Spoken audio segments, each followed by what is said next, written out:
नमस्कार, मैं doctor Sunita Pandey, associate professor in economics, SK government girls college Sikar. आज के वीडियो में हम पढ़ने जा रहे हैं तटस्थ वक्र की विशेषताएं एवं तटस्थ वक्र के माध्यम से उपभोक्ता का साम्य। तटस्थ वक्र के लक्षण या विशेषताओं में पहली विशेषता है ऋणात्मक ढाल। इस वक्र में आपको दिखाई दे रहा है कि तटस्थ वक्र ऊपर से नीचे की ओर गिरते हुए होते हैं, अर्थात इनका ढाल ऋणात्मक होता है। किसी भी वक्र के ऋणात्मक ढाल का अभिप्राय ये है कि यदि उस वक्र में हमने दोनों अक्षों पर दो वस्तुओं को लिया है तो इसका मतलब ये है कि हमें एक वस्तु की इकाई को बढ़ाने के लिए दूसरी वस्तु की इकाइयों का त्याग करना जरूरी है। अर्थात एक को बढ़ाने के लिए दूसरे चर में या दूसरी वस्तु में कमी करना जरूरी है। दूसरी विशेषता इसकी है उन्नतोदर वक्र, अर्थात तटस्थ वक्र जो है वह मूल बिंदु के प्रति उन्नतोदर होते हैं। किसी भी वक्र के उन्नतोदर होने का अभिप्राय ये है कि उस वक्र पर स्थित दो चर यदि वो दो वस्तुएं हैं तो उन दो वस्तुओं में एक वस्तु की मात्रा को बढ़ाने के लिए दूसरी वस्तु की कुछ मात्राओं का त्याग किया जाना जरूरी है। दूसरी वस्तु का किया जाने वाला त्याग जब निरंतर घटता हुआ होता है तो ऐसी स्थिति में बनने वाला वक्र उन्नतोदर वक्र कहलाता है। एक बार फिर से सुनिए कि उन्नतोदर वक्र का अभिप्राय ये है कि जिस वक्र पर एक वस्तु के लिए दूसरी वस्तु की त्यागी जाने वाली मात्रा में निरंतर कमी होती हो। जैसे अगर उदाहरण के लिए हम ये मान लें कि x वस्तु की एक इकाई को बढ़ाने के लिए प्रारंभ में y वस्तु की 4 इकाइयों का त्याग किया जाता है, तो पुनः x की एक इकाई को बढ़ाने के लिए 3 इकाई का त्याग किया जाएगा y की, और इसी तरह x की एक इकाई और बढ़ाने के लिए अब y की 2 इकाइयों का त्याग किया जाएगा। तो इस तरह आपने देखा कि x वस्तु की एक एक इकाई को बढ़ाने के लिए y का किया जाने वाला त्याग निरंतर घटता हुआ होता है। तो तटस्थ वक्र हमेशा मूल बिंदु के प्रति उन्नतोदर होते हैं। तीसरी इसकी विशेषता है कि एक दूसरे को काटते नहीं है। तटस्थ वक्र आपस में एक दूसरे को कभी भी काटते नहीं है।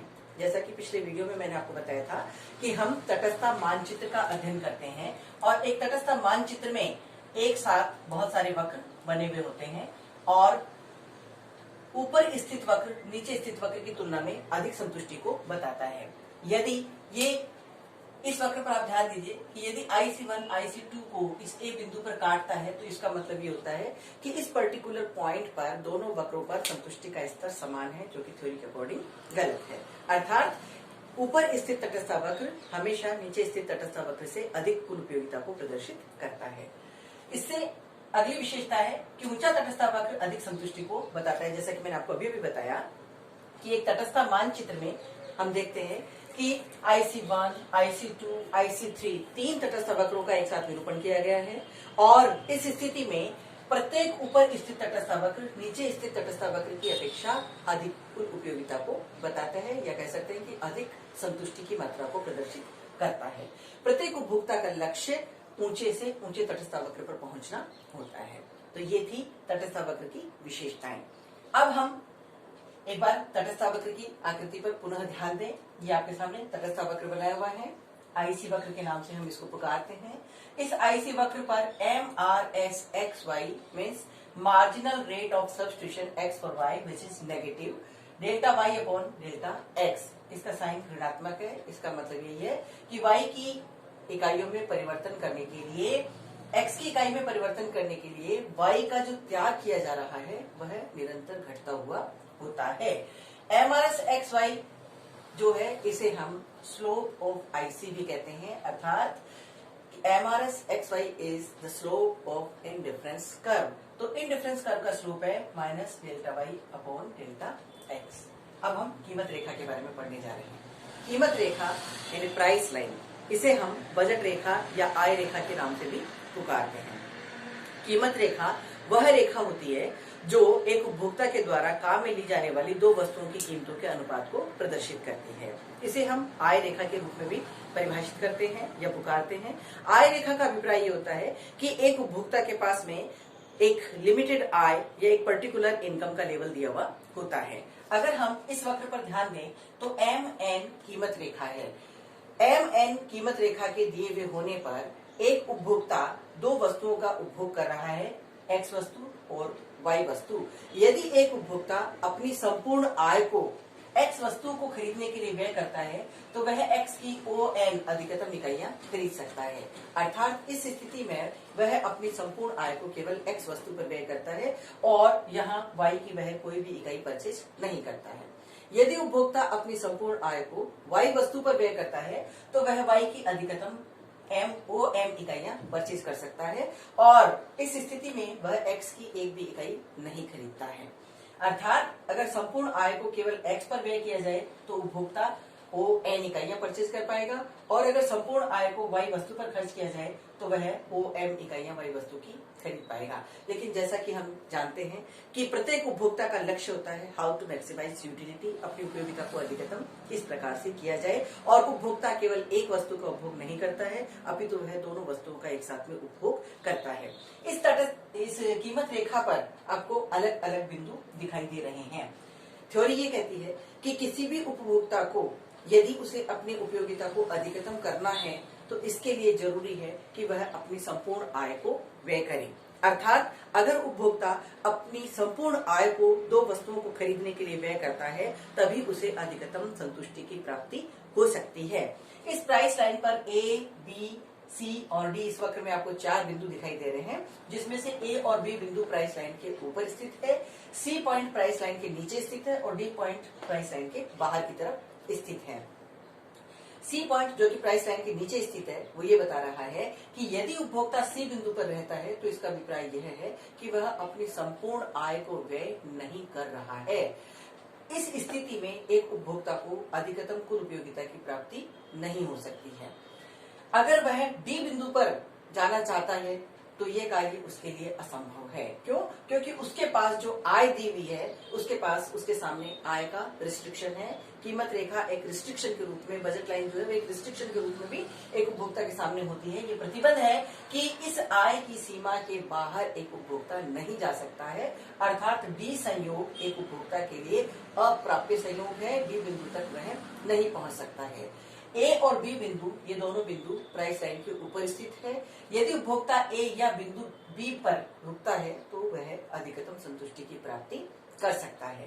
यदि A बिंदु पर रुकता है तो इसका मतलब यह है कि वह Y को अधिक और X को कम खरीद रहा है। यदि वह B बिंदु का चुनाव करता है तो इसका मतलब यह है कि वह X वस्तु की मात्रा को अधिक और Y वस्तु की मात्रा को कम खरीदता है। प्राइस लाइन जिसे हम PX/PY के द्वारा भी समझ सकते हैं, जान सकते हैं।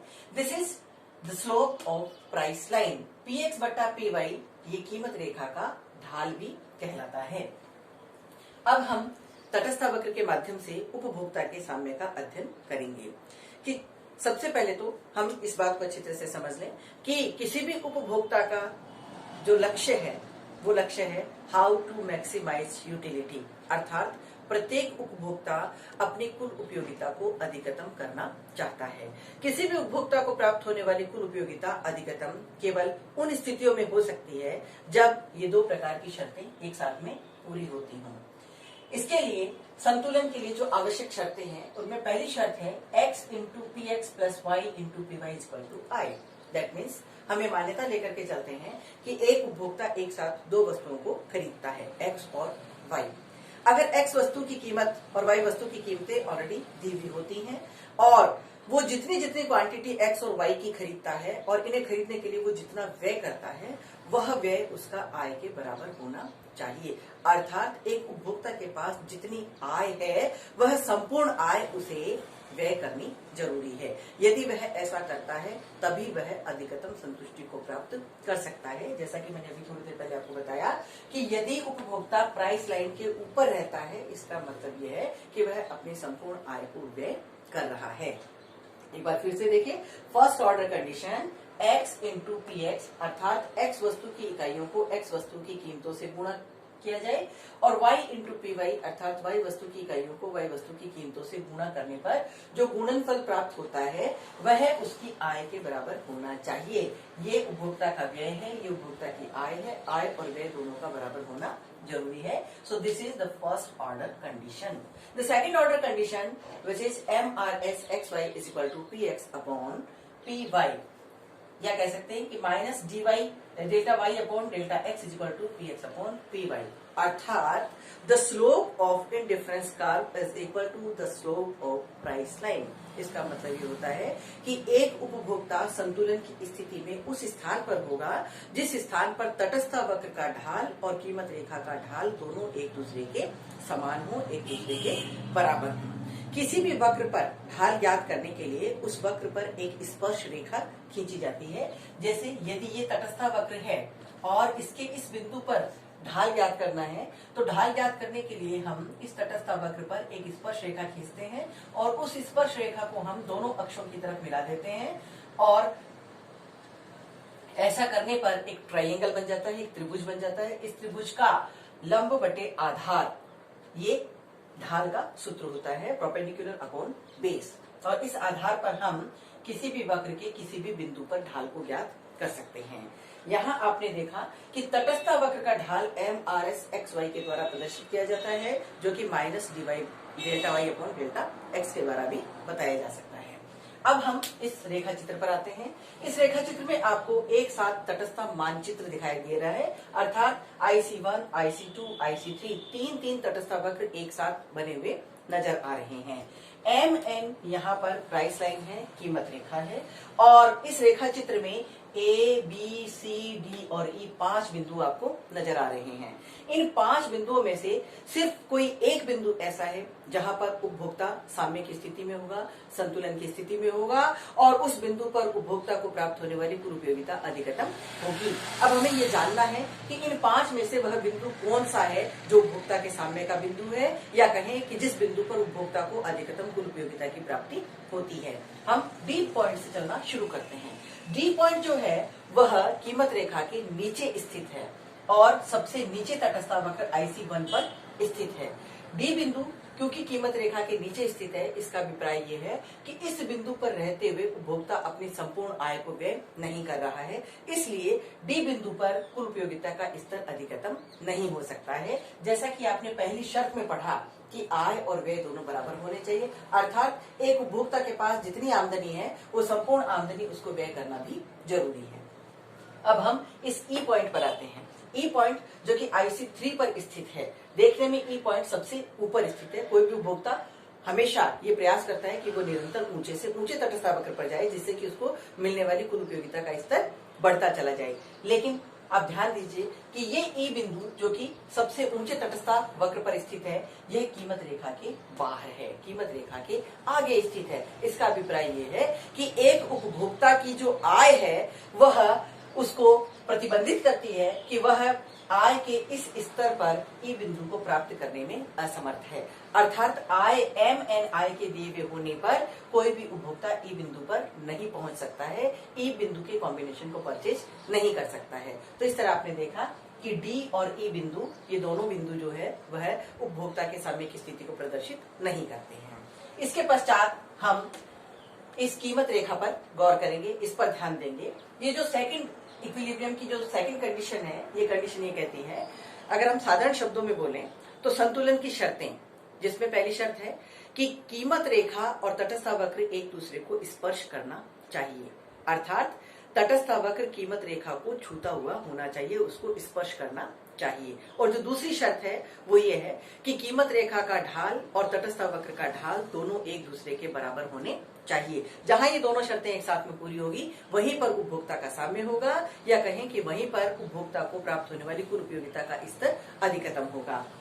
अब ध्यान दीजिए, A, B और C पॉइंट, ये तीनों बिंदु प्राइस लाइन के ऊपर स्थित हैं, लेकिन ये तीनों बिंदु साम्य के बिंदु नहीं हो सकते हैं। इन तीनों बिंदुओं में साम्य का बिंदु कोई एक है। अब वो बिंदु कौन सा है उसे हम जानने की कोशिश करते हैं। सबसे पहले हम ई पॉइंट पर ध्यान देते हैं। बिंदु A, जहां पर पहली शर्त पूरी होती है, और वो शर्त है कि तटस्थ वक्र कीमत रेखा को स्पर्श करता हुआ होना चाहिए। ये A बिंदु पर भी कर रहा है, B पर भी कर रहा है और C बिंदु पर भी कर रहा है। लेकिन जो साम्य की दूसरी शर्त है, और वो दूसरी शर्त है कि तटस्थ वक्र का ढाल और कीमत रेखा का ढाल दोनों एक दूसरे के बराबर होने चाहिए, अर्थात MRS XY is equal to PX upon PY. The slope of indifference curve is equal to the slope of price line. ये कंडीशन केवल बी पॉइंट पर फुलफिल होती है। बी बिंदु केवल एकमात्र ऐसा बिंदु है जहां पर ये दोनों शर्तें एक साथ पूरी हो रही हैं। पहली शर्त ए और सी दोनों बिंदुओं पर पूरी हो रही है। ध्यान दीजिए, ए बिंदु और सी बिंदु IC1 पर स्थित है, जो कि नीचे स्थित है तटस्थ वक्र, और इस तटस्थ वक्र की तुलना में कम कुल उपयोगिता को प्रदर्शित करता है। साथ ही साथ ए और सी बिंदु पर वो दूसरी शर्त भी पूरी नहीं हो रही है, जो शर्त कहती है कि तटस्थ वक्र और कीमत रेखा इन दोनों का ढाल एक समान होना चाहिए। गणितीय भाषा में हम इसको इस तरह से समझ सकते हैं कि equilibrium point is B, where is MRS XY is equal to PX upon PY। On point A, MRS XY is greater than PX PY। इस A बिंदु पर तटस्थ वक्र का ढाल कीमत रेखा के ढाल की तुलना में अधिक है। And on point C, MRS XY is less than PX upon PY। अर्थात C बिंदु पर तटस्थ वक्र का जो ढाल है वह कीमत रेखा के ढाल से कम है। ओनली B पॉइंट ऐसा पॉइंट है जहां पर दोनों शर्तें एक साथ पूरी होती हैं, और यही वह बिंदु है जहां पर MRS XY is equal to PX upon PY और X into PX plus Y into PY is equal to I, ये दोनों कंडीशन एक साथ फुलफिल होती है। तो आज के वीडियो में आपने देखा कि तटस्थ वक्र विश्लेषण के माध्यम से एक उपभोक्ता का साम्य बिंदु किस प्रकार से प्राप्त किया जा सकता है, या कह सकते हैं कि एक उपभोक्ता अधिकतम कुल उपयोगिता के बिंदु को किस प्रकार से प्राप्त कर सकता है। Thank you.